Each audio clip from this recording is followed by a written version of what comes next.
Hola, buenas tardes. Les damos la bienvenida a este conversatorio que nominamos Formación Docente, Entornos Virtuales, Presencialidad y Modalidad Combinada. Este encuentro está organizado por el área de desarrollo curricular, por el programa de formación docente inicial en modalidad combinada y el área de comunicación y contenidos audiovisuales. Agradecemos la presencia de todos y todas, estudiantes, docentes, equipos de gestión, coordinadores de enseñanza superior, CIPES, supervisores, los compañeros del equipo técnico de la DGES. Sabemos que están de todas las provincias, de toda la provincia, de diferentes lugares del norte, del sur, del este y el oeste. Celebramos también que hay gente de otras provincias, docentes de otras provincias. Agradecemos especialmente al magíster Valerio Detti por sumarse tan generosamente a esta propuesta. Y también celebramos que en un contexto tan complejo sigamos sosteniendo espacios como estos para pensar juntos sobre la formación docente y este compromiso, en el contexto de este compromiso por garantizar el derecho a la educación. Le doy la palabra a nuestra directora general de la dirección de la DGES, Liliana Abrate. Lili.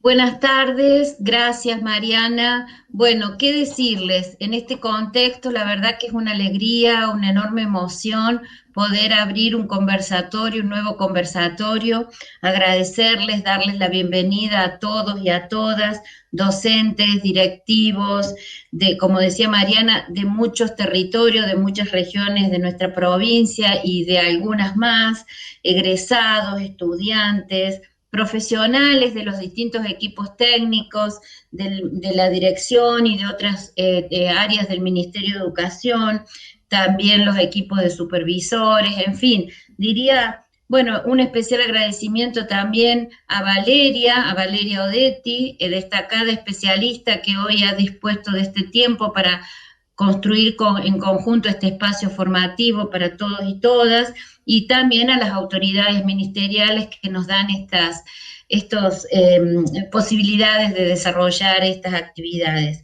En fin, estamos acá un conjunto de educadores que nos ocupamos y nos preocupamos por la formación docente, que trabajamos en la formación docente, y que es un desafío de todos los tiempos, ¿no? En todos los tiempos y en todas las épocas, pensar la formación docente ha sido y es un desafío que se va siempre tensionando entre las herencias y las novedades, que se va tensionando en aquello que venimos haciendo desde siempre y las cosas que se nos van demandando como nuevas para hacer en esos procesos formativos que vamos construyendo para las nuevas generaciones. Y en eso, bueno, en las últimas décadas, este nuevo siglo nos ha deparado muchísimas novedades, muchísimos cambios sociales, políticos, culturales que impactan, que nos llevan a pensar y repensar permanentemente la formación docente en términos de desafío, en términos de recuperación de herencias y en términos de reconstrucción de las nuevas propuestas. Ni qué hablar en estos años, ¿no? Bueno, el año 2020, primer año de la pandemia, nos vimos asumiendo doblemente el desafío, porque como decían algunos especialistas el año pasado, estamos desarrollando una hazaña pedagógica, ¿no? Decían, estamos lanzados a poder ocupar el único escenario posible donde se construía la continuidad, la formación pedagógica, y era este espacio casi desconocido de la virtualidad. Algunos decían, bueno, improvisamos como pudimos. Nosotros en varias ocasiones, en algunos de nuestros conversatorios, decíamos, bueno, no es tanto improvisar, o al menos repensemos lo que significa ese concepto de improvisar, porque si bien trabajamos desde lo desconocido y desde la incertidumbre, también nos apoyamos en muchísimos saberes. Era una improvisación, fue una improvisación sustentada en muchos saberes, en mucha experiencia. Y bueno, el año pasado habitamos estos espacios nuevos, estos escenarios nuevos, desde ese saber y desde un trabajo colectivo muy, muy colaborativo en todas sus dimensiones, y pudimos sostener durante el año pasado la formación inicial y la formación continua en nuestra provincia. Este año, segundo año de la pandemia, nos entusiasmamos con algunos encuentros presenciales físicamente, ¿no? Porque hoy decimos en la virtualidad también hay presencialidad, pero empezamos el año allá por febrero, marzo, con algunos encuentros presenciales en algunas instituciones, en algunos espacios, y hoy estamos nuevamente lanzados o ocupando exclusivamente la virtualidad. Por tanto, entendemos que los desafíos de la formación docente se vuelven a reeditar, pero ya con otra experiencia acumulada que es la del año pasado. Y entendíamos entonces que este año debíamos tomar un eje de trabajo para toda la dirección, y era esta forma de trabajar la formación nombrada de distintas maneras. Nosotros la fuimos nombrando la modalidad combinada, pensando que estábamos transitando espacios de armonización de la presencialidad física y la virtualidad, bimodalidad o alternancia o experiencias híbridas, en fin, fuimos nombrando de distintas maneras las formas de transitar estos primeros meses del año 2021, y adoptamos como un criterio, como un eje de trabajo para toda la dirección, el poder repensar y trabajar sobre estas formas inéditas de transitar la formación docente. Así que ahora la palabra de nuestra especialista invitada de hoy nos va a ayudar a cumplir este desafío o a encaminarnos a seguir sosteniendo este desafío que decimos en un doble sentido. Seguir construyendo, seguir reinventando, seguir generando prácticas que permitan los procesos formativos, y al mismo tiempo, en un segundo sentido, reflexionar y analizar eso que vamos reinventando para poder construir y seguir construyendo un saber pedagógico, una reflexión pedagógica sobre esto que vamos desplegando. Así que bueno, la bimodalidad, la modalidad combinada, las formas de transitar la formación inicial en alternancia de distintos escenarios múltiples, complejos, como los que estamos viviendo, entendemos que es el eje de trabajo de este año para nuestra dirección, y allí vamos todos reuniendo el esfuerzo, juntando las voluntades, sosteniendo como se puede el optimismo pedagógico que constituye nuestra profesión, y abriendo nuevos espacios y analizando la complejidad que cada uno de ellos ofrece. Así que bienvenidos, gracias, y los invito a disfrutar este momento con Valeria y con toda la comunidad que nos acompaña.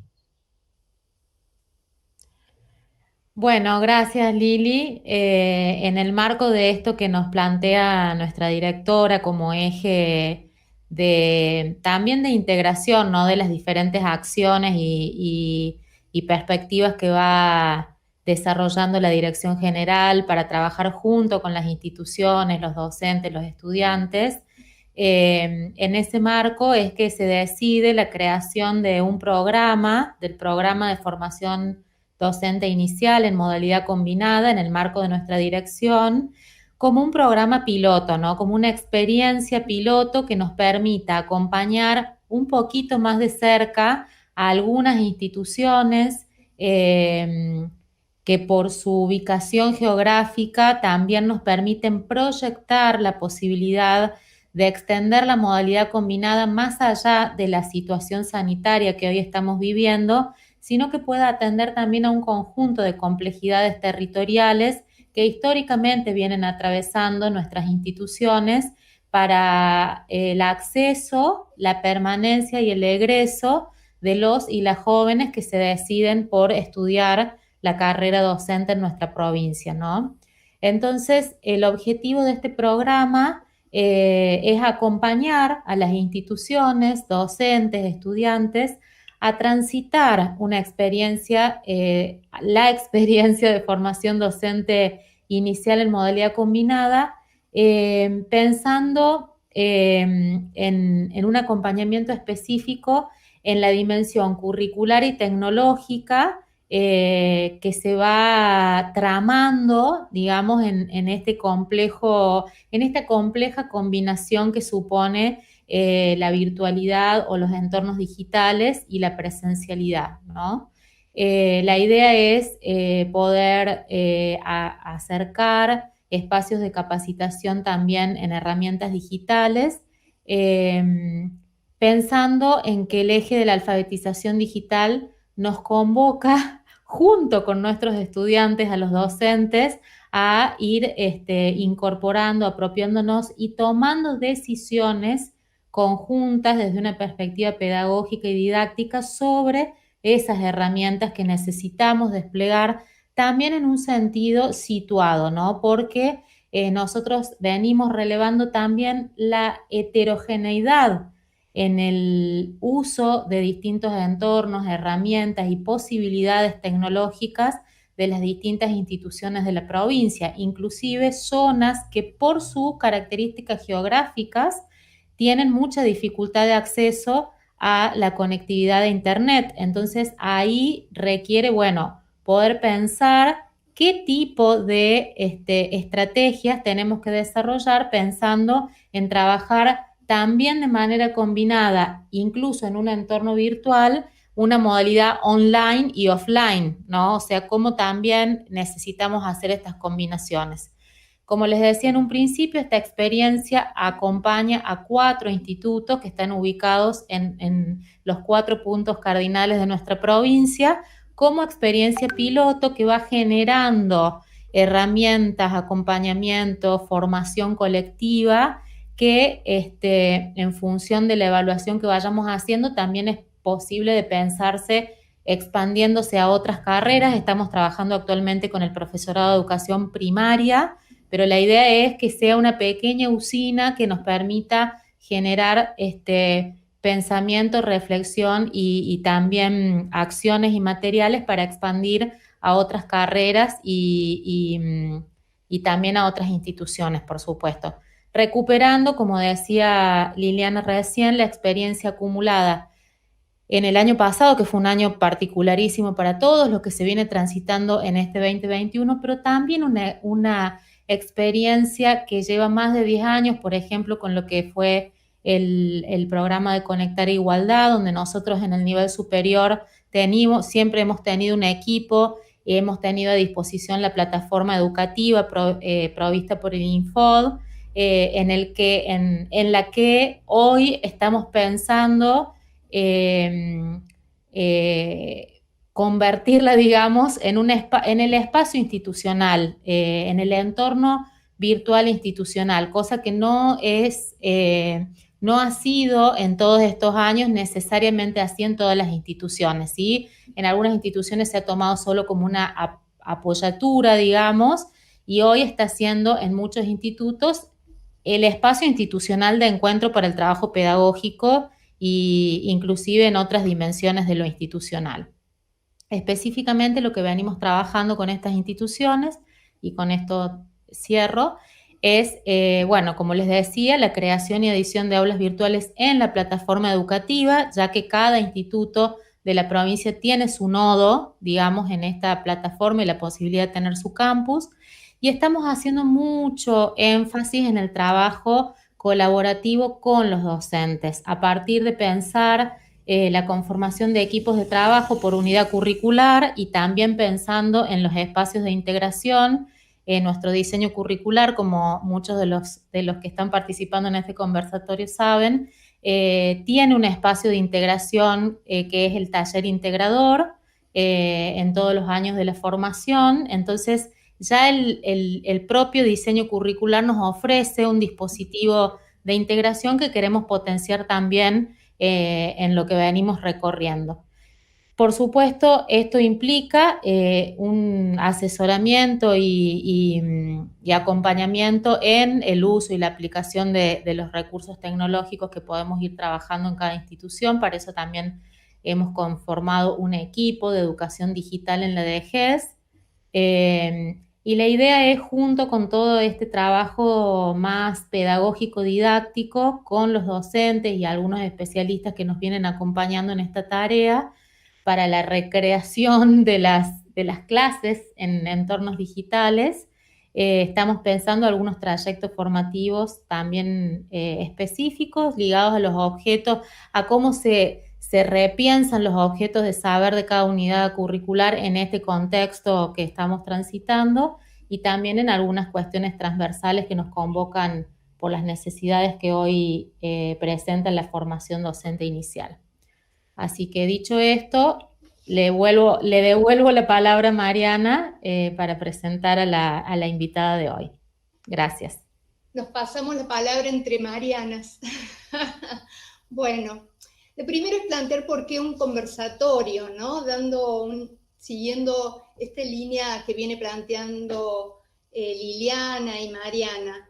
Recuperamos la idea de Alicia de Alba cuando plantea que una conversación puede ser una experiencia de pensar en compañía, de pensar con otros y con otros con quienes compartimos algunas preocupaciones.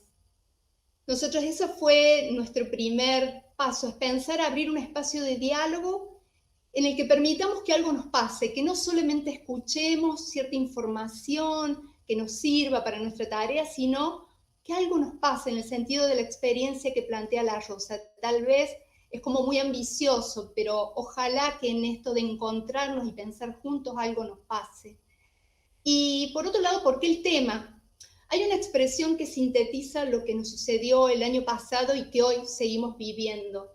Esta expresión la escuchábamos en los talleres con los estudiantes, con los docentes, con los coordinadores, con los equipos de gestión. Y era: nos despedimos un viernes para encontrarnos un lunes en el instituto, y eso no aconteció. Esta expresión da cuenta de lo disruptivo que fue la pandemia. A partir de allí, muchísimas certezas empezaron a caerse, las preguntas empezaron a interpelar nuestro quehacer diario. Preguntas tales como: ¿cómo lo primero que nos pasó y la primera preocupación fue sostener el vínculo pedagógico? Pero ¿cómo sostener el vínculo pedagógico en la virtualidad, en un contexto en el que la desigualdad se agudizaba de un modo y se visibilizaba mucho más? Las clases comienzan a tener otro sentido. ¿Qué es una clase? Una clase presencial, una clase virtual, ya no están las fronteras del espacio áulico en el edificio. ¿Qué es enseñar? ¿Qué es aprender? ¿Cómo se liga lo virtual con lo presencial? ¿Cuándo se termina la clase? ¿Cuándo comienza? ¿Qué pasa el límite entre lo privado y lo público? ¿Cómo se configura el ser estudiante de educación superior? Cuando mientras estamos estudiando y estamos en una clase tenemos que acompañar a nuestros hijos o hijas en la tarea escolar, mirar si la comida se quema, mirar las cosas del cotidiano de la casa.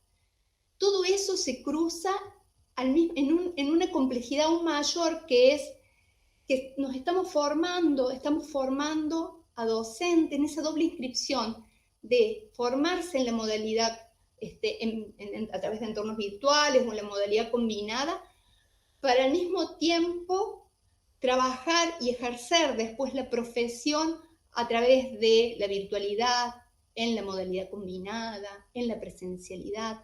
Esa doble inscripción genera una complejidad mayor. Y bueno, esas son algunas de las preguntas que fuimos tomando de los encuentros y que nos parecía que Valeria es la especialista, digamos, indicada, la mejor que puede ayudarnos a pensar sobre estos temas, a seguir avanzando en algunas respuestas y construir nuevas preguntas.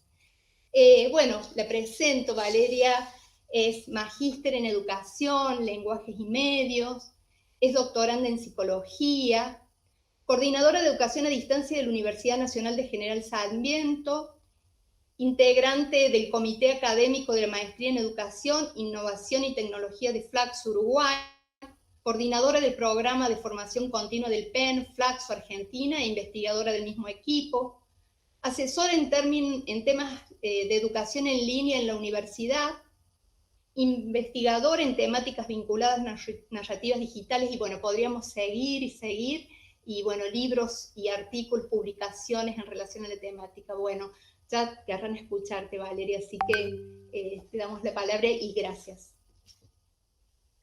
Gracias a ustedes por la invitación, realmente es un gusto estar acá y fue un gusto escucharlas a las tres en esta presentación del conversatorio en general, porque me parece que seamos ambiciosas, Mariana, porque creo que o sea, estamos en un momento en el que probablemente cuando todos los que estamos aquí en este espacio virtual, en esta presencia virtualizada, elegimos la carrera, no nos imaginamos que nos iba a tocar en algún momento de la vida ser quienes estemos pensando cómo va a ser la educación del futuro. No nos lo imaginamos, era algo que no podíamos imaginar. Entonces seamos ambiciosos, porque la verdad es que lo peor que nos podría pasar, creo, es pretender volver atrás, ¿no? Es que la nostalgia nos gane y volvamos para atrás.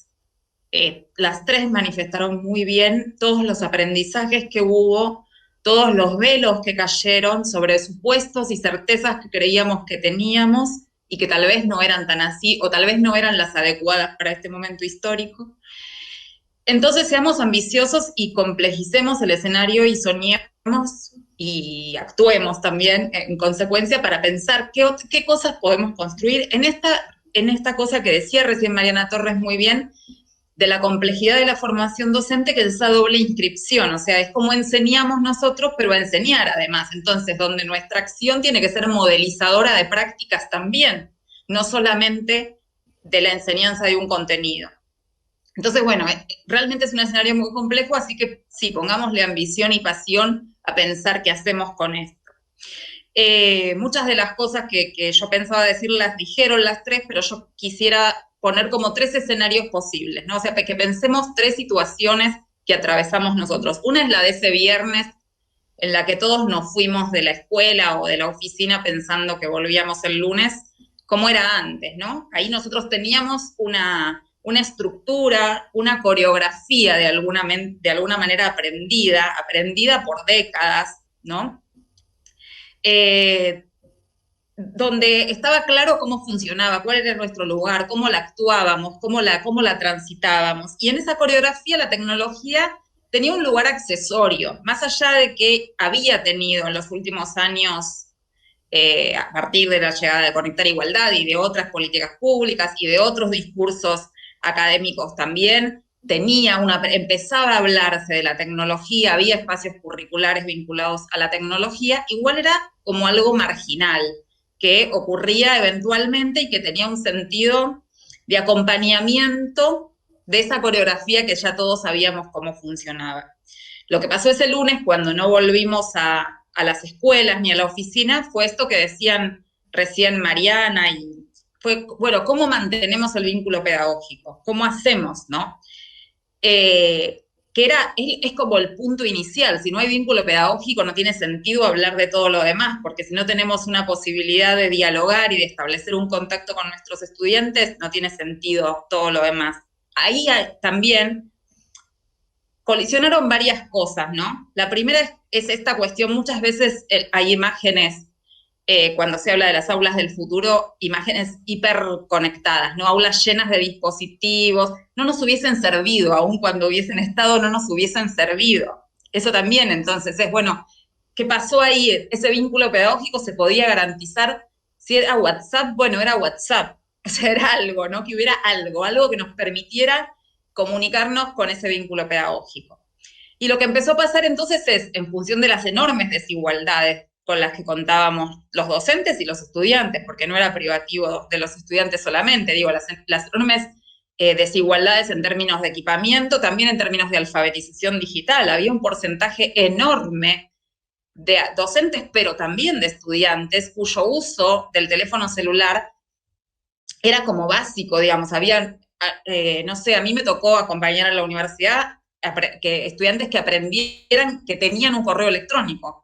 No sabían que por tener un teléfono tenían un correo electrónico, porque no lo usaban. Digo, hubo que hacer, o sea, ahí se cayeron también otros mitos, ¿no? El de los nativos y los inmigrantes, que ya habíamos hecho mucho esfuerzo por derrumbar, se derrumbó por completo, no era así. La verdad es que nadie sabía qué hacer con eso que nos estaba pasando, porque además primero nos pasó sorpresivamente, no lo planificamos, no lo previmos. Y después nos pasó con la angustia que significa enfrentarse a una situación mundial que nunca habíamos vivido tampoco. Entonces no es que nos pasó solamente en lo educativo, nos pasó en la vida, nos pasó porque no podíamos ver a nuestros afectos, porque no podíamos salir en la calle, porque digo, nos pasó en ese estado también emocional que cuenta. Y entonces, a medida que fueron transcurriendo los meses y se fueron ensayando respuestas en esa escena, digamos, podemos pensar que lo que hubo es un intento de sustituir lo máximo posible la presencialidad. Por eso apareció Zoom y Meet como las herramientas estrellas del 2020, ¿no? Donde por lo menos nos permitía estar juntos, encontrarnos, y de alguna manera podíamos seguir bailando esa coreografía que teníamos aprendida desde tantas décadas. Lo que pasa es que a medida que empezó a pasar el tiempo, primero empezó a ser cada vez más complejo sostenerlo, cada vez más agotador pensar que esta era la única posibilidad que había, y por suerte, digamos, empezó a haber como necesidad de escuchar otros discursos, otras cosas. ¿Qué podíamos hacer con esto? Lo que empezó a estar en juego, yo diría que no es solamente la cuestión de la presencialidad o la virtualidad, sino fundamentalmente la cuestión de la asincronía y la sincronía. O sea, de alguna manera, esa virtualidad o esa educación remota construida el año pasado nos permitía seguir sosteniendo la sincronía de la presencialidad. Era una presencialidad como esta, mediatizada por tecnologías, pero en la que podíamos hacer de cuenta que estábamos juntos. Lo que no aparecía era qué hacer con los tiempos en los que no estábamos juntos. Y si era imposible reproducir el tiempo juntos con tecnologías digitales, ¿qué había más que hacer? Y cómo esa asincronía, esa idea de que el estudiante iba a resolver cosas sin la presencia del docente, no se traducía en dejarlos hacer solos. Digo, hay un límite muy claro entre favorecer la autonomía y te mando el trabajo práctico, lee esto, contéstalo y mándamelo, ¿sí? Que no es eso. Y ahí, claro, empezaron a aparecer otras aristas, otras cuestiones. Y entonces podemos empezar a pensar, empezó a aparecer la idea de que en algunas jurisdicciones se retomaban algunas actividades presenciales, entonces empezaba a ver esto que todavía estamos transitando ahora, que es, bueno, un poco y un poco, ¿no? Un poco de presencialidad con un poco de virtualidad. Pero, aún así, como charlábamos con el equipo cuando las conocí hace algunas semanas, todavía pareciera que es intentar que en la presencialidad tengamos todo lo posible porque después no nos queda nada, ¿no? Y entonces es como sin poder encontrar cuál es lo particular, lo característico y lo potencial de cada uno de los espacios. Y como bien decían una de las dos Marianas, no me acuerdo cuál, lo que se puso en juego fuertemente en esto que yo llamaba la coreografía, digamos, es el concepto de clase. ¿Qué es una clase? ¿Qué es una clase? Una clase lo organiza un tema, el tema que tengo que dar, lo organiza la lectura que voy a indicar, el video que les voy a poner, lo organiza la actividad, es todo eso. Tiene una duración que es igual para todos. Todos vamos a tener que transitar en el mismo momento por el mismo contenido, digamos, o sea, entran a aparecer muchas preguntas, porque teníamos muy naturalizado ese formato, incluso regulado por el currículum de tantas horas por semana, de tantas, ¿no? Entonces, claro, había algo que ya estaba regulado y que se rompió. Y que ahora lo tenemos que armar, pero pensando todas estas dicotomías, lo presencial y el espacio digital, lo sincrónico y lo asincrónico, y también, como decía Mariana, lo online y lo offline, digamos, para atender todas las dicotomías con las que vamos a tener que empezar a construir la coreografía nueva. Y una clase va a tener que tomar todo ese arco de posibilidades, digamos. O sea, una clase va a tener que ir articulando todas esas posibilidades.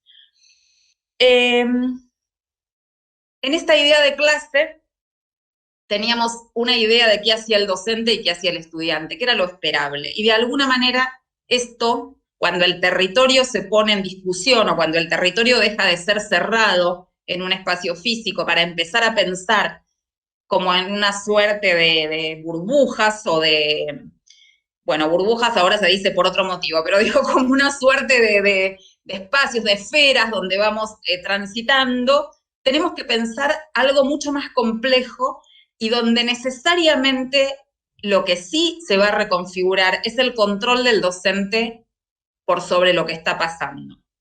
Necesariamente el estudiante va a tener que tener más autonomía. Como decía hace unos minutos, autonomía no es resolver solo, va a haber que construir esa autonomía también. Y en esto, otra vez que me parece súper complejo y súper apasionante también de la formación docente, que es modelizadora, o sea, nosotros vamos a tener que enseñarle a los estudiantes de formación docente cómo se hace esa autonomía, para que después puedan enseñar cómo se hace esa autonomía.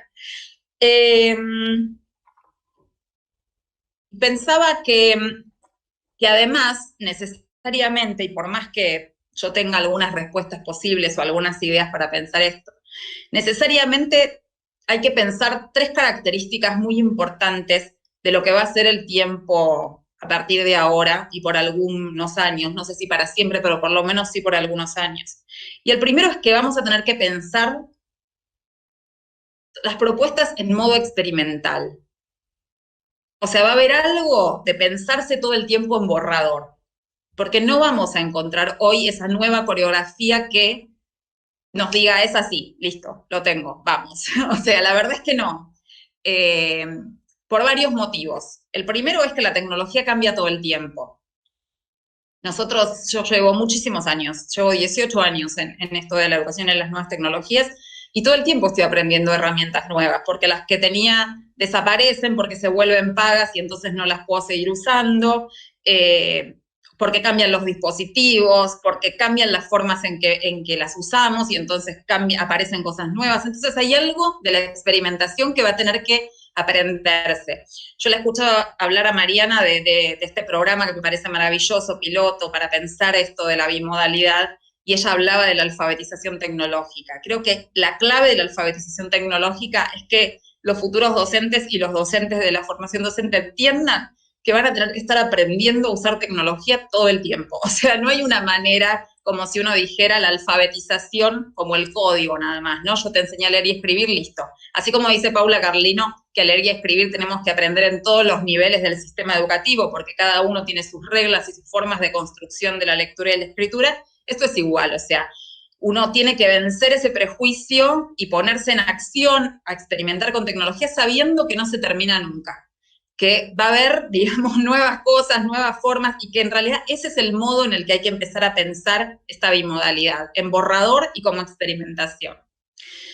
El segundo punto que creo que es fundamental es esto de, que también lo decía, creo que Mariana Torres, me confunden las dos Marianas, de establecer conversaciones. O sea, tenemos que, tiene que ser, una clase es una conversación, es un vínculo y es una conversación. Después vamos a ver cómo se desarrolla esa conversación, qué lugar tiene el docente en esa conversación, si hay conversaciones, y las hay, propias de los estudiantes entre sí, si hay conversaciones que no están mediatizadas por el docente, si hay conversaciones en las que el docente sí interviene, digamos, pero en todo caso hay algo, y pongo la palabra conversación porque la mencionó Mariana, pero como también sinónimo de actividad, si quieren incluso de ruido en el buen sentido, quiero decir, tiene que haber murmullo, tiene que haber algo que los estudiantes hacen, eso es clave, eso es una transformación muy importante, de pensar qué contenido tengo que enseñar, a pensar qué actividad voy a proponerles para que aprendan el contenido. Hay que empezar a pensar la planificación por la actividad.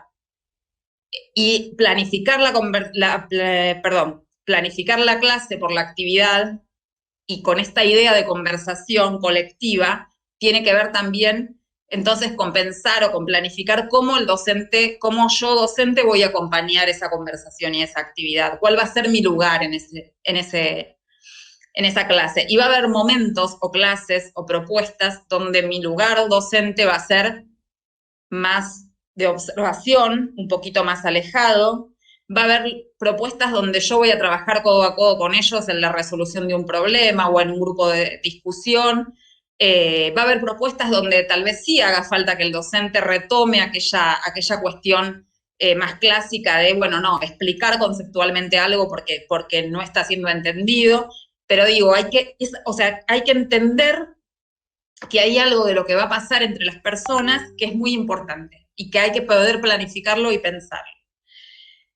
Como tercer aspecto, diría, para empezar a pensar estas nuevas formas de enseñar y de aprender, hay que pensar curricularmente, y esto es una responsabilidad de los equipos de gestión jurisdiccionales, hay que pensar curricularmente, determinar curricularmente espacios protegidos de reflexión, donde no importa el contenido, o sea, son espacios precisamente para conversar fuera del contenido, para preguntarnos qué nos pasa con la experimentación, para mirar qué está pasando, qué pudimos hacer, qué no, qué dificultades hay, qué cosas me faltan, qué me sentí inseguro, porque lo que vamos a hacer necesariamente es una transformación que es tan profunda que nos va a hacer pensar qué es ser docente, de vuelta. Digo, es fácil decir esto que yo acabo de decir, de que el docente a veces va a tener que quedarse a un costado observando, que a veces va a tener que participar. Una docencia performativa. Estamos escribiendo un artículo con Corina Rogoski y con Gisela Schwarman sobre la tutoría, y proponemos precisamente por lo menos tres modelos. Proponemos que uno es la tutoría en vivo, que sería algo como parecido a esto, ¿no? Es una tutoría en vivo, es cuando, bueno, ahí sí nos encontramos en el espacio virtual o, bueno, en el espacio presencial a pensar algo en vivo. Vamos a resolver problemas, a llevar preguntas, ¿cómo resuelvo tal actividad? Una docencia que es itinerante, que es cuando logramos trabajar en equipos y entonces los estudiantes no son estudiantes de un docente, sino que van transitando por problemas y en función de la elección de esos problemas se encuentran al docente.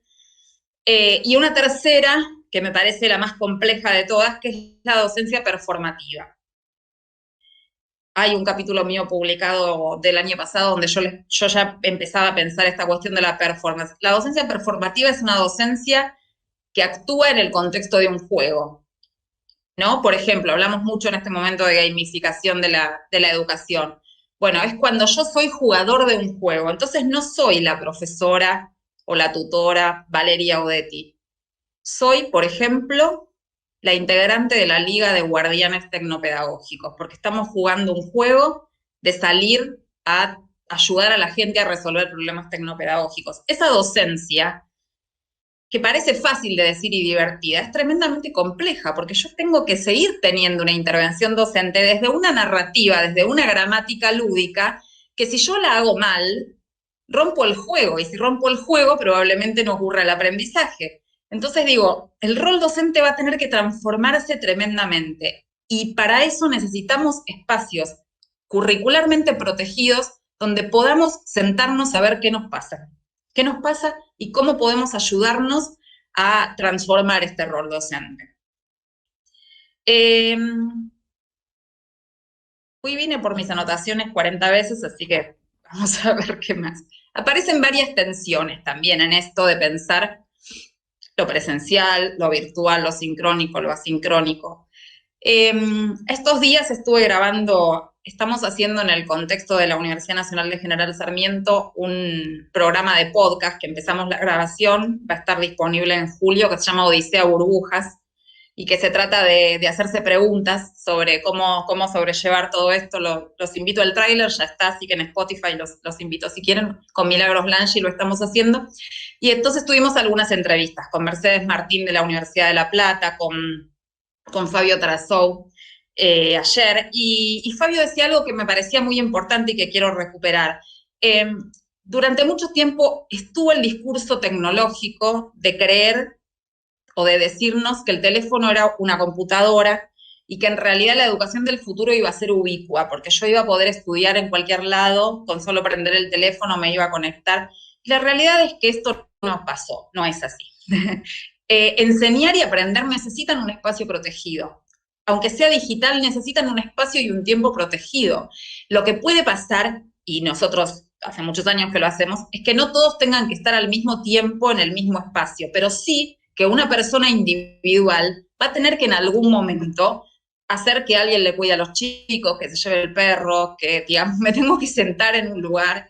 Y no es estudiar sigue siendo estudiar, aun cuando uno estudie con dispositivos lúdicos, aún con formatos o con contenidos en distintos modos semióticos, aún con todo eso, uno necesita un tiempo de escuchar, de tomar apuntes, de procesar, de pensar, de conversar con otro. Y ese tiempo no es ubicuo. Entonces, esa fantasía de que la tecnología iba a resolver todo con un botón en el celular, ya se demostró que no, digamos, ¿no? Entonces, eso hay que también poder desandar ese discurso. Sea en la presencialidad o sea en la virtualidad, aprender necesita un tiempo protegido.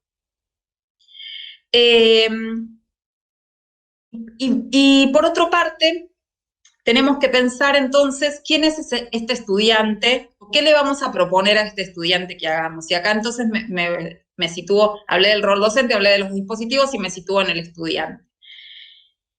Y yo les decía que había que pensar la clase planificando qué va a hacer el estudiante, cuál va a ser la actividad que les voy a proponer. Y ahí sí hay que apelar mucho, y en esto de apelar a la autonomía, a empezar a pensar estas metodologías que tienen que ver con el análisis de casos, las metodologías que tienen que ver con la resolución de problemas, que no quiere decir ir en detrimento de lo que significa leer un texto, estudiar, escribir un ensayo, escribir una planificación, no va en detrimento de eso. Lo que pasa es que eso no puede ser lo único, tenemos que buscar otras metodologías también. Porque sobre todo tenemos que usar esos espacios para que esos estudiantes a los que estamos formando, de una manera en que estamos experimentando cómo se hace esta nueva docencia, puedan a su vez empezar a ensayar sus propios experimentos de cuando sean docentes. Entonces, hace falta ponerlos todo el tiempo en acción, en contextos, en casos, donde puedan ir desplegando esto, donde esté bien equivocarse, ¿sí? Ahí hay una cuestión fuerte que también hay que repensar sobre la evaluación en el contexto de la actividad. La evaluación tiene que ser una evaluación mucho más dinámica, tiene que ser una evaluación donde yo pueda retroalimentar la actividad de un estudiante, pero el estudiante entonces pueda revisar lo que hizo y ajustarlo, digamos. O sea, tenemos que salir de esa evaluación que es un parcial donde le pongo una nota o un final y nada más, ¿no? Puede ser que siga estando porque normativamente hace falta, pero hay que pensar otras formas de evaluar esa actividad para que tenga un sentido de aprendizaje también y que ese espacio de evaluación sea una oportunidad más de aprender y el estudiante pueda revisar lo que hizo y ajustarlo también. Entonces creo que estas serían como las ideas más importantes para pensar estos tres componentes que yo creo que hay que poner en juego en estas experiencias pilotos y en estos ensayos que vayamos haciendo de cómo se construye la nueva versión de la escuela, ¿no? Entonces sería así como sintetizando y para poder aprovechar de charlar, que es lo que más me gusta, que además me acaban de mandar un WhatsApp que dice que hay un montón de gente escuchando y bueno, está buenísimo y entonces también está bueno que los podamos escuchar y contestar. Pero entonces tendríamos que ver esto, digamos, estos espacios para pensar sobre el rol docente. También esta idea de experimentación del rol docente también tiene que ser una idea donde se permite el error del docente también. Digo, esto de que el estudiante pueda revisar su práctica también vale para el docente. Si vamos a estar en modo experimental, tiene que ser un espacio protegido para todos en el que podemos revisar lo que hicimos y decir, no, lo hice mal, vamos de vuelta. ¿No? O sea, que podamos salirnos de ese lugar de creer que lo tenemos que saber todo. Y poder de vuelta experimentar, jugar, divertirnos y ver qué otras cosas diferentes se pueden hacer. Porque además demostramos el año pasado, incluso con todos los errores que uno puede haber cometido, que indudablemente tenemos una capacidad de transformación y de aprendizaje enorme, porque lo hicimos. No importa si era la mejor forma de hacerlo, no importa si hubiese estado mejor que hubiera otro acompañamiento, no importa, lo hicimos. Entonces, la verdad es que ahí hay un montón de potencial para decir, reflexionemos sobre lo que hicimos, qué estuvo bueno, qué no, cómo seguimos andando, pero indudablemente demostramos que tenemos una inmensa capacidad de pensar nuestra práctica y de adaptarnos al contexto y de poner nuestra ética profesional al servicio de sostener el trabajo y sostener el vínculo pedagógico y sostener las trayectorias de los estudiantes. Entonces, digo, esto también, permitirnos esto, no importa, nos equivocamos, lo hicimos como lo pudimos hacer, pero aprendimos un montón. Vamos a seguir en ese camino de experimentación y de aprendizaje. Y entonces, plantear las didácticas también como una forma, bueno, ok, ¿saben qué? el año pasado hubo una discusión muy interesante también en el campo de la educación a distancia, a la que yo pertenezco, ¿no? Que en algunos casos fue pública y en otros fue privada, muy privada. La educación a distancia parecía que sabía cómo era, ¿no? Entonces salió a decir, esto no es educación a distancia, lo que están haciendo no, así no se hace. Y yo decía, a ver, están haciendo lo que pueden y además nadie sabe cómo se hace. Después la educación a distancia también tuvo que repensarse a sí misma porque tenía una idea de que todo tenía que ser planificado y pensado y con un equipo que proponga, y de golpe tenés 1000 aulas virtuales que hay que llenar de contenido y no hay tiempo de planificar ni del equipo ni de producir materiales. Entonces también la educación a distancia tuvo que empezar a pensar, bueno, hay otras formas también de hacerlo. Entonces creo que está buenísimo, digo, lejos, está bien cuando los conceptos y los especialistas y los investigadores nos ayudan a pensar, pero también está bien que no les seamos fieles y que a veces digamos, bueno, pero eso a mí no me sirve. Y yo tengo que buscar otras cosas, porque esa respuesta que da el especialista desde su lugar a mí no me sirve. Eso también está bien. Entonces, valídense la experimentación, valídense eso que van haciendo, lejos del ideal y cerca de lo posible. Y algo que yo sé que a los docentes les cuesta un montón, pero que yo siempre insisto en que lo hagan, registren lo que hacen, registren las prácticas, registren las experiencias. Esta conversación que yo les proponía y este espacio curricularmente protegido para poder pensar, utilícenlo para producir y para contar lo que están haciendo, porque esto que hicieron, lo hicieron ustedes.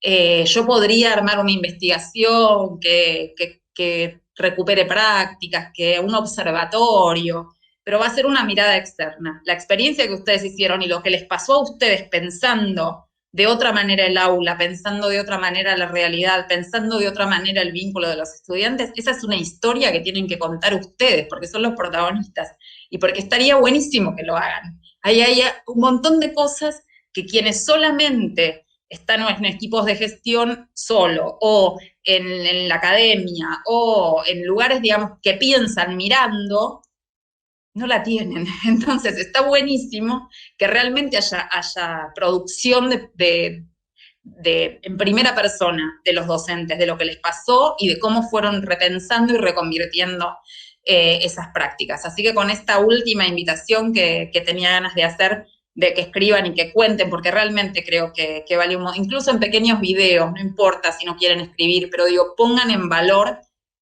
el inmenso esfuerzo que hicieron, porque gran parte de la escuela que construyamos, de la formación docente que construyamos, va a estar ahí. Ahí hay semillas, hay un montón de semillas, entonces realmente pónganlas en valor, vale la pena que ustedes se vuelvan protagonistas de esta transformación tan absolutamente necesaria. Gracias.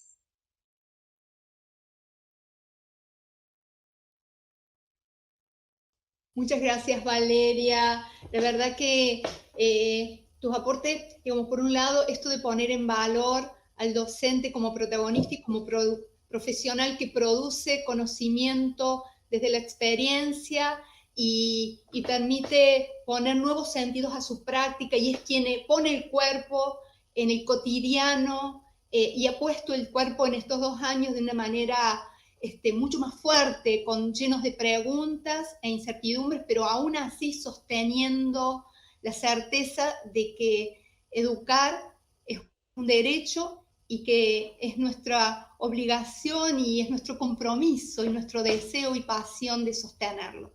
Bueno, lo primero es que allí hay comentarios como el chat arde y bueno, hay más de 1200 personas conectadas.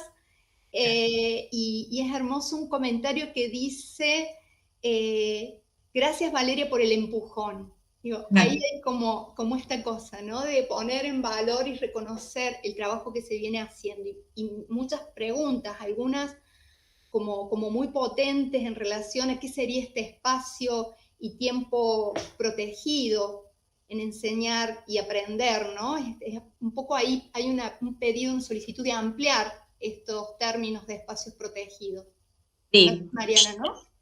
En 2 sentidos lo pienso yo esto. Primero lo pienso en el sentido de los docentes con sus colegas, ¿no? O sea, los que forman a los futuros docentes con sus colegas como un espacio donde regularmente, no digo todos los meses si no se puede, pero cada 2 meses haya un espacio especial donde se sientan a pensar y a sistematizar prácticas e intercambiar ideas, que a veces están, no es que no están esos espacios, pero darles como una entidad importante en el proceso, en parte del proceso del trabajo que hace el docente, ¿no? Y después también pienso en propuestas que, se los voy a decir como lo dijo una vez mi hija menor, que tiene 14 años, pero el año pasado un día lo nombró así, salió de su cuarto donde cursaba primer año de la escuela secundaria, y dijo, la de biología y el de tecnología se mandaron un crossover. Crossover en realidad es cuando en las series, 2 series que son independientes hacen un capítulo y se mezclan, ¿no? Nosotros le hubiésemos dicho interdisciplinario, ella le dijo crossover. Pero lo que me pareció interesante de que ella le dijera crossover y no interdisciplinario, es que en realidad era una construcción de una narrativa. Entonces, que para los estudiantes haya espacios donde las materias articulan en una construcción de una narrativa donde no es tan importante, no sé, biología o didáctica 2, sino lo que esos contenidos juntos pueden proponerle al estudiante. Porque cada vez más ellos, cuando sean docentes, van a necesitar en la educación básica empezar a hacer esta mezcla, empezar a hacer esta narrativa crossover de contenidos, donde lo que importa es finalmente qué van a resolver, ¿no? A eso me refería, me parece que es en esos 2 sentidos, en un espacio de autorreflexión docente colectiva, que también nos cuesta mucho a veces encontrar los tiempos, entonces que haya un tiempo protegido, y que además ese tiempo protegido sea como parte de la labor docente realmente, o sea, tomárselo y trabajar con otros para pensar qué estamos haciendo y para registrar también, de paso. Y el otro espacio, que es este espacio de proponer intervenciones didácticas donde se mezclen las disciplinas, donde esto aparezca más complejizado y más vinculado a que empiecen a pensar sus prácticas reales. Quizás pueda haber una conexión con esta siguiente pregunta que recupera un poco quizás la primera parte de la conversación, que es respecto a la presencialidad, ¿no? Y cómo hacer presencia en la virtualidad. Bueno, eso está buenísimo, porque además lo que es interesante es que uno puede hacer presencia incluso en la sincronía. El equipo de Flaxo al que yo pertenezco tiene 18 años y piensen que cuando nosotros empezamos, yo fui alumna de la primera cohorte, ¿no? De ese posgrado. Imagínense que no había WhatsApp, no había nada, digamos, a lo sumo había Messenger, no había posibilidad ni Skype, nada había, ¿no? No teníamos posibilidades de esto. Y sin embargo, nos hacíamos amigos igual, con los compañeros a los que no veíamos porque era un posgrado 100% virtual. Entonces, la verdad es que hay formas de construir presencia a través de los diálogos, ¿sí? A través de, hoy tenemos un montón de otras estrategias, no sé, yo he hecho con mis alumnos el año pasado, en abril yo daba un seminario en la especialización en docencia universitaria, daba un seminario sobre tecnologías en la enseñanza en abril, imagínense que estábamos estallados todos. Bueno, una playlist hicimos colectiva, que era para cuando estábamos bajón, poníamos la playlist. Digo, son formas como de empezar a establecer complicidad, los memes, los GIFs, los stickers, son formas de eso, de ver que ahí hay otra persona y que nos podemos divertir también, que finalmente es lo que pasaría en la presencialidad cuando podemos saludarnos, ¿no? Y cuando hay todo eso que es la pretarea, que también lo que pasó en la virtualidad es que todo eso parecía que desapareció, entonces prendemos la cámara y empezamos la clase, y vos decís, o la reunión, los que tenemos muchas reuniones virtuales, es así, bueno, este es el tema, listo, en 1 hora terminó una reunión que de otra manera a lo mejor duraba 2 horas, pero en el medio nos contábamos que nos habíamos comprado un pantalón, que habíamos hecho un flan en una receta, o sea, digo, nos pasaba la vida, que también tiene que ver en el vínculo. Entonces, recuperar de alguna manera esa conversación que no es fundamental en términos de contenido curricular, pero que es fundamental para construir el vínculo que nos permite después poder aprender el contenido curricular. Un poco, y siguiendo con esto, una pregunta que también aparece recurrente en los diálogos, en las conversaciones y que acá en el chat está, es en relación a la modalidad combinada. ¿Qué se combina con qué criterios se combina sincronicidad, asincronicidad, online, offline, y cómo se articula lo presencial y lo virtual en esa modalidad combinada. Claro, por eso yo planteaba esto de que la clase tiene que ser todo eso y no una cosa, porque ¿saben lo que suele pasar a veces? Esto sí lo digo desde la experiencia de la universidad, que ya tenía algunas propuestas semipresenciales. ¿Saben lo que terminaba pasando? Que en la presencialidad se recuperaba todo aquello que no se había podido hacer en la virtualidad. Entonces, en realidad teníamos una presencialidad reducida con estudiantes que leían cosas mientras no estaban en la presencialidad, y eso tampoco no es esa la idea. Entonces, ¿qué cosas para qué cosas vale la pena sí o sí ir a la presencialidad, ¿sí? Y qué cosas podemos ir resolviendo en la virtualidad. Entonces, a lo mejor, si vamos a una metodología, voy a poner un ejemplo, ¿no? Podríamos poner varios, voy a poner uno. Si vamos a una metodología de análisis de casos, a lo mejor en la virtualidad ellos pueden tener los materiales teóricos que les sirvan, pueden tener Google Docs donde compartan ideas, lluvias de ideas, pueden tener. Ahora después, ir a la presencialidad para que todo eso el docente lo pueda problematizar, darle un sentido, ayudarlos a tomar decisiones, ¿sí? Ahí vale la pena estar juntos, porque ahí el docente también puede tener una mirada que a lo mejor no es solo la de las intervenciones del texto, pero hay que pensar que la clase entonces es todo eso. Es ese momento que estamos juntos, es ese momento de conversación diferida, son los materiales en la plataforma, es lo que dice el docente, es la conversación que se da, todo eso es la misma clase. Si me permiten, yo quiero traer una reflexión porque cuando comenzamos a hablar, yo iba pensando en la formación inicial y la formación continua, ¿no? Y vos, Vale, perdón, te tuteo, pero sí, Valeria decía en su conversación esto de volver y la reflexión sobre la práctica. Nosotros en Córdoba tenemos una experiencia que yo creo que ha sido muy valiosa para lo que nos aconteció en el 2020, y es que desde hace 5 años creo que ya tenemos un instituto que se llama el ISEP, Instituto Superior de Estudios Pedagógicos, que se viene desplegando desde allí una formación la formación docente continua, con una apuesta muy grande a la incorporación de la tecnología digital en la formación. Y esto que se nos está haciendo tan fuerte en la discusión sobre la presencialidad, ya lo veníamos planteando en las primeras propuestas, desde las primeras propuestas formativas que se hicieron desde el ISEP, en relación a, bueno, qué significaba, porque las propuestas se desplegaban combinando los espacios virtuales con los espacios presenciales. Entonces, yo recuerdo haber participado en las primeras propuestas donde con los docentes que armábamos propuestas discutíamos esto, bueno, pero ¿qué sentido tiene la presencialidad? Porque además eran encuentros fuertes, en tanto reuníamos 30 personas que venían de los distintos puntos de la provincia, algunos viajaban toda la noche para llegar el sábado a encontrarnos todos. Entonces discutíamos mucho sobre qué hacer en ese espacio de la presencialidad y cómo aprovechar y cómo trabajar y cómo. Entonces, creo que eso es un antecedente, fue y está siendo un antecedente muy valioso para nosotros como provincia, porque hay una población de docentes que tuvieron esa experiencia en su proceso formativo, también de formación continua, no en formación inicial, y que les permitió no solo apropiarse de algunas herramientas específicas que desconocían, sino también discutir esto, ¿no? Discutir el proceso formativo en sí mismo y las posibilidades. Entonces ahí encontramos también un antecedente.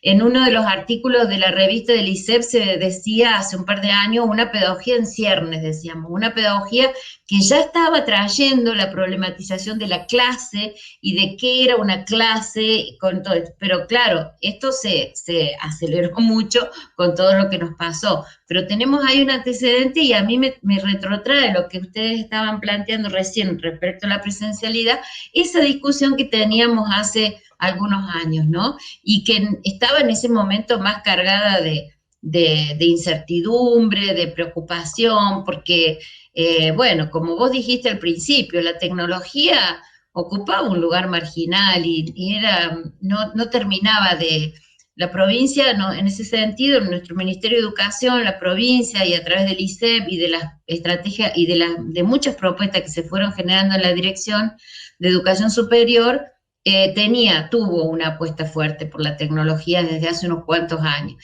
Así que creo que hoy estamos con algunas posibilidades que se dan, se pueden concretar, pero apoyados también en esa experiencia previa, que es tan valiosa, ¿no? Creo que sí, Lili, esas experiencias son maravillosas y creo que tienen un montón de cosas ahí para buscar de respuestas también. Y en realidad esto no salió de la nada, o sea, la verdad es que no es que esto pasó de la nada, sí había experiencias, había reflexión, había cuestiones escritas, había contenido, lo que pasa es que era marginal también. Digo, el área de la educación a distancia y de la educación con tecnología en términos de los especialistas, de los investigadores y demás, es mínima respecto de todo el área de que piensa la educación. Entonces también era marginal. Lo que pasó, y eso los que nos dedicamos a la educación y las tecnologías se lo tenemos que agradecer al COVID, es que nos pusimos de moda, digamos, y de golpe, además todos vivimos algo, hay algo que es verdad y es que se aprende cuando algo te pasa por el cuerpo. Y entonces a todos nos pasó la experiencia de la tecnología de otra manera. Hoy nadie es capaz de pensar, incluso los más reticentes, no son capaces de pensar que no pueden hacer algo, porque ya lo hicieron, ¿no? Había un meme muy interesante que circuló sobre fin de año en las universidades, bueno, creo que también en la educación en general, ¿no? Que era al principio un perrito, que era un profesor que decía, no sé cómo mandarte un mail, y después era uno todo musculoso que te subí 7 PDF, 2 videos a YouTube, bueno, todo eso pasó. Entonces, creo que esa es la diferencia, ¿no? Que antes había como un miedo, un tiempo y una resistencia a pensar, que de golpe no hubo margen. Claro. Entonces, ahí sí se ganó en alfabetización digital y en atravesar por el cuerpo esto de pude, que esa es una ganancia. Por eso yo decía, no volvamos a 2019, digamos. Esto pasó y hay que capitalizarlo y pensar cómo seguimos. Algo en relación a lo que se va planteando ahora, que tal vez no eran preguntas en otro momento, es en relación a la grabación de las clases, ¿no? Y acá retomo una pregunta de un estudiante o de una estudiante que dice, ¿cómo convencemos a los profes de que es necesaria una clase grabada para aquel que va en un tiempo distinto, que no puede estar en sincronía, pero sí en asincronía? No todos lo permiten, y ahí hay una cuestión ética, hay una cuestión, ¿no? Hay cuestiones éticas pedagógicas que se ponen en juego, preguntas, interrogantes en relación a la grabación de las clases. Yo volvería a la discusión del concepto de clase. O sea, yo creo que hay algo que los estudiantes dicen que tienen razón, y es que el contenido, la explicación del docente, el desarrollo tiene que quedar en algún lado para que uno lo pueda reponer, porque además sirve para estudiar, y especialmente en esta cuestión modelizadora de la formación docente, sería buenísimo que los maestros y los profesores de la educación básica puedan ponerles a los chicos a disposición materiales para que el chico, cuando tiene que hacer la tarea, pueda volver a escuchar eso que a lo mejor escuchó en la clase, ¿sí? Ahora, otra cosa distinta es grabar una clase como esta, ¿no? Por videoconferencia, o sea, un encuentro no como esta tampoco, sino donde están los estudiantes. ¿Por qué? Porque ahí hay cuestiones de la intimidad de lo que pasa en ese encuentro, donde un estudiante puede plantear una duda, equivocarse, y eso sacado de contexto, bueno, puede ser difundido, o un docente puede equivocarse. ¿Cuántas veces nos ha pasado de cometer un error? Y entonces eso es sacado de contexto. Entonces yo ahí pondría como la salvedad de lo siguiente. Estaría buenísimo que haya contenidos producidos por el propio profesor, disponibles para el estudiante. Pero después el momento del intercambio tiene que seguir siendo un espacio protegido, porque nos tenemos que permitir equivocarnos. Y la verdad es que si de ese error va a quedar un registro, y a ver, hay personas que somos más desinhibidas y no nos preocupa tanto y podemos decir, bueno, me equivoqué. Y hay otras que no. Entonces ahí sí se juegan cuestiones de la subjetividad, digamos, del respeto por el otro. Fíjense que era muy común que la gente, no solo por cuestiones de conectividad, que yo no tuviera la cámara prendida, porque no tenía un espacio mostrable, porque hay un montón de cuestiones de la subjetividad donde yo sería cauta también, por lo menos que no sea una política de tienen que grabar las clases, ¿no? Sino que esté librado así el docente tiene ganas, pero sí me parece importante que pueda reponer eso, que esa explicación que de alguna manera quede disponible para los que no pueden estar. Inclusive suele suceder que el espacio de la clase, de la clase sincrónica, ¿no? De la conversación, también es un espacio para que los estudiantes canalicen inquietudes que tienen respecto de otros espacios o algún conflicto que estén transitando institucional o con algún otro colega. Y por ahí son espacios de mucho resguardo, ¿no? Que no está bueno que estén grabados, justamente. Quizás eso, por ahí se puede disponer un tiempo grabado, más de exposición o de explicación, y otro tiempo donde se suspende la grabación y circulan otras cosas, ¿no? Bueno, otra de las preguntas tiene que ver con, un poco contextualizando todo retomando, digamos, la contextualización de estas problemáticas en la formación docente inicial, donde el rol de los y las docentes tiene que ver con un acompañamiento en el proceso formativo, en las trayectorias formativas de estudiantes que vienen de trayectorias súper heterogéneas, no solo educativas, sociales, laborales, familiares, etcétera. Entonces, hay una cuestión ahí que tiene que ver con no solamente el acompañamiento en el objeto disciplinar y de saber, sino en muchos otros saberes que componen esa trayectoria. Y bueno, que lo que nos demanda, sobre todo por ahí los profes que están en los primeros años de la formación, etcétera. Entonces, hay una preocupación, primero por eso, digamos, por cómo ir conteniendo en nuestra planificación, en nuestro diseño de la enseñanza esos otros elementos, al tiempo que una preocupación por la regulación del trabajo docente, ¿no? En un sentido más laboral. Entonces ahí, bueno, cómo nos autorregulamos o también cómo, digamos, podemos proyectar algunas regulaciones más de tipo estatutario, normativo, etcétera. Sí, ahí hay un tema muy importante. Voy a empezar por el segundo, ¿sí? El tema de la regulación del trabajo docente. En la provincia de Santa Fe está presentado un proyecto de la diputada Claudia Balaguer que propone precisamente incluir la modalidad virtual como una opción de la educación básica con la regulación del trabajo docente. Ahí hay un tema que sí y tiene que ser abordado y tiene que ser normativizado, digamos. Habrá que reformar el estatuto o habrá que ver cuál es la reglamentación correspondiente, pero el trabajo docente con esta idea de clase, donde articulo espacios presenciales y virtuales, sincrónicos y asincrónicos, indudablemente adquiere otra dimensión, donde le estoy pidiendo al docente que prepare materiales para dejar disponibles en un aula virtual.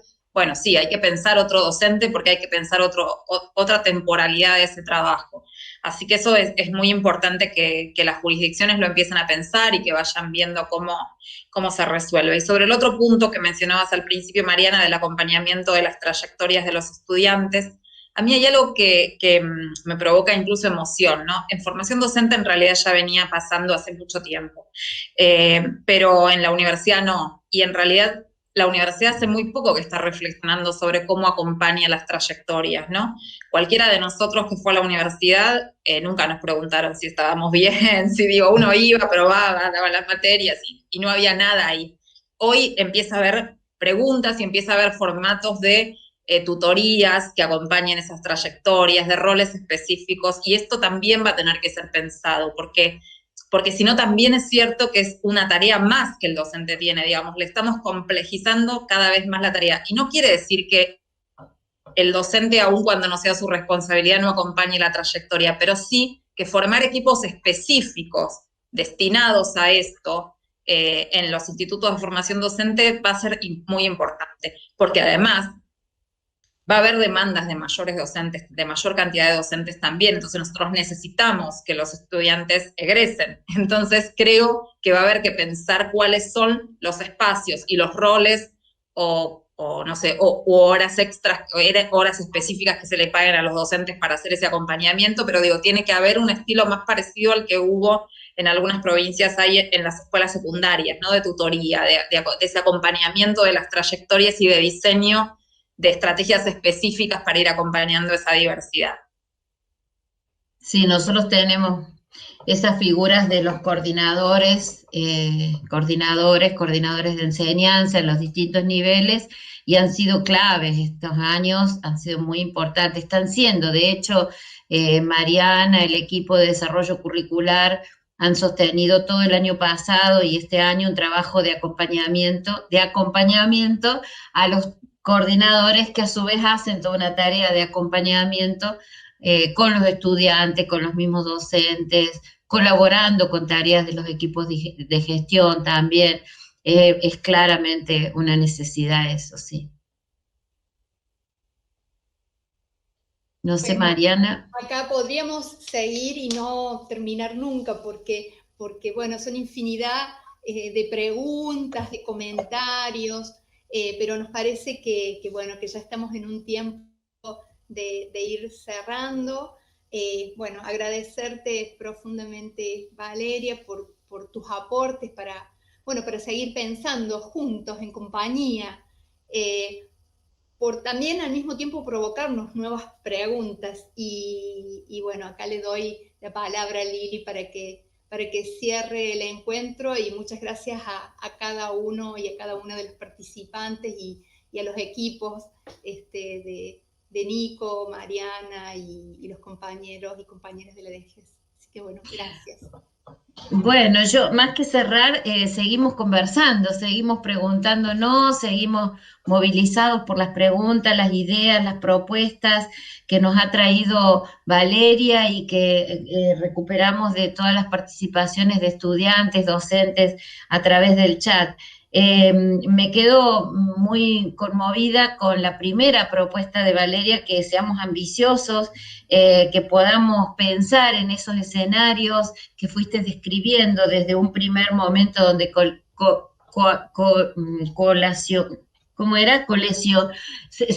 nosotros decimos estallaron las categorías de espacios-tiempo, ¿no? Estalló la coreografía, y todos esos procesos de acomodación que tuvimos que desplegar. Y hay una cosa que yo quisiera destacar también, que de alguna manera nos lo trae como una invitación Valeria, y creo que ha sido muy importante, al menos en nuestra provincia, al menos en las experiencias que nosotros hemos podido recuperar de nuestros institutos, y es el trabajo colaborativo en la producción de materiales. Realmente ponerse a generar propuestas, a recuperar materiales, a mirar videos y grabar videos. Nosotros hemos visto a nuestras maestras de los niveles obligatorios, hemos visto a los institutos junto con sus estudiantes, producir material didáctico, producir un videíto, producir un texto, en fin, multiplicar todas las formas de transmisión, digamos, todas las formas de acercar, de ofrecer a los estudiantes, a sus estudiantes, aquello que consideraban que debía ponerse a disposición. Y bueno, en esto que vos nos propones del docente itinerante, yo pensaba cuánto de eso hubo en estas producciones y en esto de compartir producciones, conversaciones, y tuvimos el año pasado innumerables conversatorios, innumerables encuentros virtuales, tuvimos jornadas, reunimos a los estudiantes en jornadas de prácticas donde con sus docentes presentaron sus experiencias. Hicimos en la virtualidad una experiencia que otras veces se hacía, se sigue llamando El arte y sale a la calle, y en vez de salir a la calle salimos a las redes y habilitamos espacios para que nuestros estudiantes contaran sus propuestas de enseñanza de las disciplinas artísticas, y todo eso, digo, estuvo teñido de este carácter ambicioso y optimista que vos nos trajiste y que nos movilizaste con esta invitación. Entonces tenemos por ahí mucha cosa para volver sobre eso, a ver cómo lo hicimos, cómo lo podemos mejorar, cómo lo podemos seguir capitalizando y seguir reeditando. tomando lo que en cada instituto, en cada grupo, en cada equipo se va a ir reproduciendo, redefiniendo, revisando y reeditando. Así que yo creo que este conversatorio nos ha movilizado mucho, nos ha acercado muchas formas entusiastas de seguir trabajando y seguir pensando. Y te agradecemos mucho y vamos a seguir trabajando juntas con Valeria y con todos los equipos y con todos los institutos, porque estamos convencidos que estos nuevos escenarios complejos, combinados, alternativos o alternados o con todos los nombres que vamos a ir inventando, son los de la formación docente de las próximas décadas, ¿no? Que para nosotros que nos formamos en el siglo pasado, o al menos yo que me formé en el siglo pasado, fue impensable, inimaginable. Así que, bueno, reiterarte el agradecimiento y un saludo final lo dejamos en la voz de Valeria. No, la agradecida soy yo, la verdad que fue un placer charlar y nada, y saber que tanta gente está interesada también es esperanzador, ¿no? Porque quiere decir que nos podemos seguir interpelando sobre la práctica, que sabemos que tenemos que aprender y escuchar, que estamos de golpe como empezando de vuelta, a pesar de los años que tenemos muchos de nosotros en el ejercicio de la profesión, ¿no? Y eso me parece que está buenísimo. Así que gracias a ustedes por haberme invitado y haberme permitido este encuentro con tantos docentes y bueno, y con ustedes que seguiremos charlando también y nada, y vuelvo a reiterar esto de que seamos ambiciosos porque estamos haciendo algo que nunca nos imaginamos que íbamos a hacer, que es repensar la escuela de las próximas décadas. Gracias. Muchas gracias. Gracias. Muchas gracias, abrazos para todos, saludos. Buenas tardes. Buenas tardes.